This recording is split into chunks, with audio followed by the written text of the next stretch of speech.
The little boy was quite impressed about the man he'd seen on television that day. He couldn't wait for his father to come home from work so he could tell him what he had seen. But he was also quite confused and upset over some things the man had said. The boy had learned a lot in his young years about truth, justice, goodwill toward others, but on this day he was totally confused. The man on television just looked like an honest man, but the more he talked, the more it seemed to the little boy that some of it shouldn't even be heard by kids or anyone. "What's the matter, boy?" his father asked as he put his arm around his son. "I watched a great man talk on television today," the boy replied. "He was an older man and he seemed honest, but he said a lot of stuff about how he was going to make America great again. I always thought that America's already great. He looked real kind, but then he looked real mean when he began to shout. He must be someone important though, because he couldn't stop talking about how much money he has and how many buildings he built all over the world. And he kept saying he was going to build a big wall around Mexico. Talked about shooting people on Fifth Avenue and how that nice lady running for president should be locked up and shot, and he called her crooked and a liar. I think he even said she was the devil. And he made fun of a man with a disability. I just couldn't believe he would say all those things.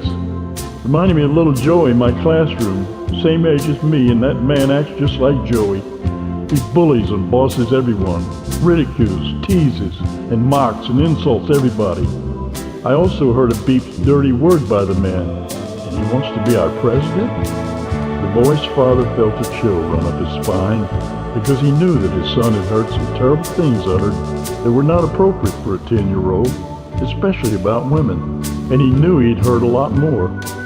He took a deep breath, said a little prayer for guidance, and said, "Son, I hope I can satisfy you with words and meaning that your young mind can understand. People are raised with strong ideas about things to believe in, and that becomes a part of a person and affects their whole lives. Some people wallow in their money and worship money more than God. There's no doubt that he may be a great man, is a billionaire several times over, owns hotels, golf courses, and casinos all over the world, got his own plane, I think is even bigger and more expensive than Air Force One. He's a big star, celebrity. People honor and worship the big names like him, and they know him from his big television show. But his election is not a television show. It's reality, son, but not a reality show. And he knows nothing about government. He appears to lie and radiate fear, misunderstanding, and doubt, but many people believe him. He presents himself like he knows it all, and he's gonna fix everything, and he brags and brags that he can do it all alone. He brainwashes the uninformed. He belittles and ridicules everyone. And he brags that he sacrificed. He sacrificed nothing. And he wants to be our president? Well, son, I'm sorry you had to hear all that. I hope you'll understand what I'm saying. And I hope that every little boy and girl your age who might watch and listen to this man won't be affected by his ill will and fast talking. And just know that our country has never stopped being greater than great.